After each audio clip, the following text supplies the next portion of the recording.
Shalom, Sobat Kairos yang terkasih dalam Yesus Kristus. Kita bertemu kembali untuk mendengarkan firman Tuhan. Renungan firman Tuhan pada hari ini tertulis dalam kitab Markus pasal 10 ayat 45. Mengatakan demikian.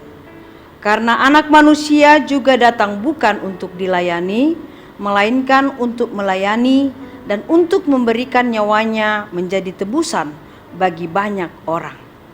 Sobat Kairos yang dikasihi Tuhan Yesus Kristus, milikilah hati seorang hamba.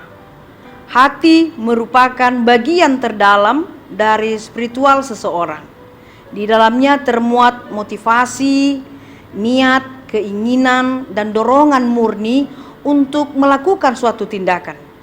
Sedangkan seseorang hamba adalah seorang yang memiliki ketaatan penuh, penyerahan diri, dan kerendahan hati.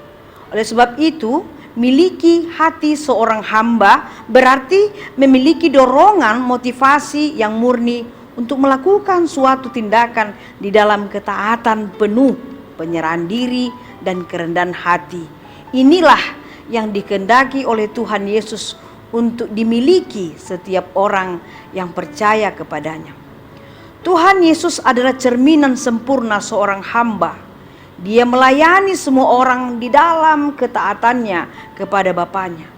Dia menyerahkan dirinya sepenuhnya, bahkan sampai nyawanya sebagai tebusan bagi semua orang. Bahkan kedatangannya ke dunia bukanlah seperti kedatangan para raja-raja dunia.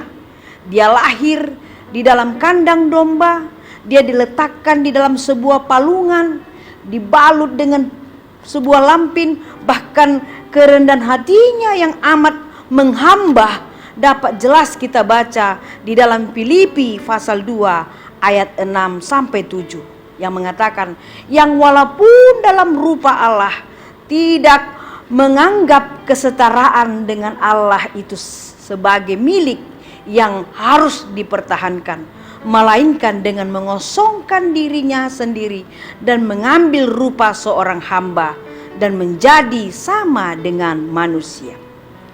Dia tidak datang di dalam diri seseorang yang kaya raya, bergelimang harta, memiliki banyak pasukan penjaga, tetapi dia mengambil rupa seorang hamba. Jikalau seorang Kristus Yesus yang adalah Tuhan di atas segalanya, Dia yang mengatur segala kehidupan yang bergerak di atas bumi ini, menyebut diri sebagai seorang hamba. Siapa kita ini sehingga kita dapat meninggikan diri kita? Siapa kita sehingga kita menyebut diri kita hebat dan terus menonjolkan kedirian kita? Panggilan hidup seorang Kristen adalah mengikuti dan meladani Kristus di dalam setiap tindakannya. Oleh sebab itu, pada saat ini panggilan untuk memiliki hati seperti hamba ini sampai kepada kita. Untuk itu, lakukan. Yesus bukan mengatakan bahwa orang Kristen tidak boleh jadi pemimpin. Tidak. Yesus tidak mengatakan bahwa orang Kristen tidak boleh menjadi bos. Tidak. Tetapi dia menginginkan apapun yang kita jalani hari ini, tetaplah berhati seperti hamba. Di dalam keluarga, jadilah seorang anak yang berhati hamba dengan taat kepada orang tua. Sebaliknya, orang tua milikilah hati seorang hamba dengan mendidik anak sebaik mungkin dan senantiasa menanamkan nilai-nilai kekristianan. Di dalam pekerjaan, milikilah hati seorang hamba, seorang karyawan, baiklah dia bekerja dengan baik dan rajin. Sebaliknya, seorang pimpinan perusahaan, milikilah hati seorang hamba dengan memperhatikan kesejahteraan karyawannya. Pada masa pandemi COVID-19 ini, mari kita memiliki hati seorang hamba dengan cara memperhatikan sekitar dan tidak egois, menggunakan masker, mengikuti protokol kesehatan yang telah ditetapkan oleh pemerintah, sehingga kita sudah juga dapat menjadi berkat bagi sekitar kita. Senantiasalah ingat bahwa sebelum kita merendahkan diri kita dan menjadi hamba. Jauh lebih daripada itu, ada Dia lebih dahulu mau menjadi hamba untuk keselamatan kita.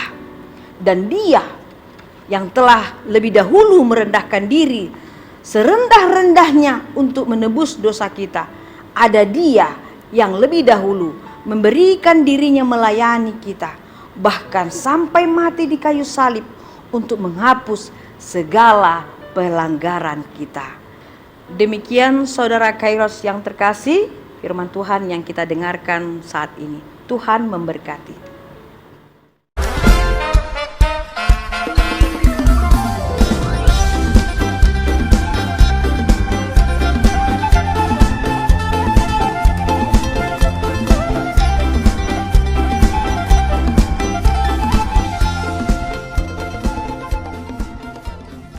Tahun ini merupakan tahun yang bernuansa kesatuan hati bagi seluruh gereja HKBP.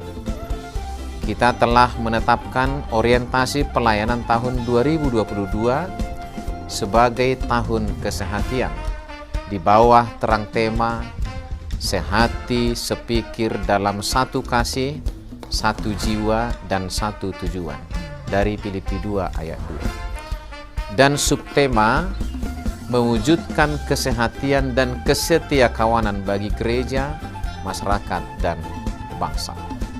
Panitia Tahun Kesehatian HKBP Distrik 8 DKI Jakarta telah ditetapkan menjadi organ pelayanan dalam mewujudkan persekutuan, kesaksian, dan pelayanan yang semuanya diikat dalam satu kasih, satu jiwa, dan satu tujuan. Kesatuan hati dalam persekutuan, kesatuan hati dalam kesaksian, kesatuan hati dalam pelayanan bukan hanya membina soliditas internal semata, namun juga menyangkut relasi, hubungan yang baik dengan dunia luar kita. Maka untuk mewujudkan kesehatian yang nyata dalam kehidupan warga gereja, Panitia Tahun Kesehatian HKBP Distrik 8 DKI Jakarta berkomitmen untuk berkarya dalam program-program kreatif dan relevan dan bernilai tinggi untuk menguatkan visi dan misi kerajaan Allah di dunia ini. Kami mengajak seluruh elemen gereja, baik pelayan penuh waktu, pelayan takbisan dan non-takbisan, serta seluruh jemaat dan para pemerhati lintas denominasi, mari bersama-sama mendukung dan mensukseskan seluruh program-program pelayanan yang telah ditetapkan, baik dalam doa, daya, dan dana. Semuanya akan menjadi persembahan yang hidup bagi Tuhan untuk memperkokoh persatuan yang hidup dan saling melayani di tengah kehidupan yang penuh dinamika ini. Marilah saling mendoakan, saling menopang, serta bertolong-tolonganlah menanggung bebanmu. Demikianlah kamu memenuhi hukum Kristus. Horas, horas.